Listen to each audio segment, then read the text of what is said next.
NLC ஒப்பந்த தொழிலாளர்களின் 20% bonus கோரிக்கை குறித்த முத்தரப்பு பேச்சுவார்த்தை தோல்வியில் முடிந்ததால் அடுத்த கட்ட போராட்டம் குறித்து போராட்டக் குழுவினர் இன்று மாலை அறிவிக்க உள்ளனர்.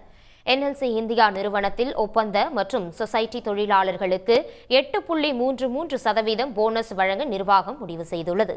ஆனால் 20% போனஸ் கோரி ஜீவா ஒப்பந்த தொழிலாளர்கள் தொடர் போராட்டத்தில் ஈடுபட்டு வருகின்றனர். இதனையடுத்து கடலூர் கோட்டாட்சியர் அபிநயா தலைமையில் மாவட்ட நிர்வாகம் முத்தரப்பு பேச்சுவார்த்தைக்கு ஏற்பாடு செய்தது.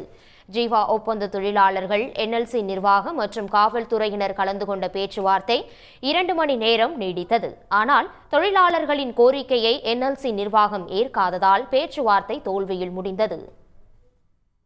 என்எல்சி நிர்வாகம் இந்த தொழிலாளர்களுக்கும் எங்களுக்கும் எந்தவிதமான சம்பந்தமும் இல்லை, போனஸ் எங்களை இவர்கள் கேட்பதற்கு எந்த சட்டத்திலும் இடமில்லை என்று உறுதியாக தெரிவித்துவிட்டது.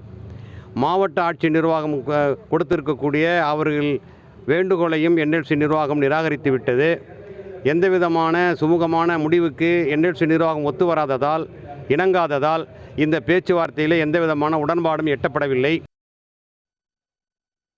அடுத்த கட்ட போராட்டம் குறித்து போராட்ட குழுவினர் கலந்து பேசி இன்று மாலை அறிவிக்க உள்ளனர்.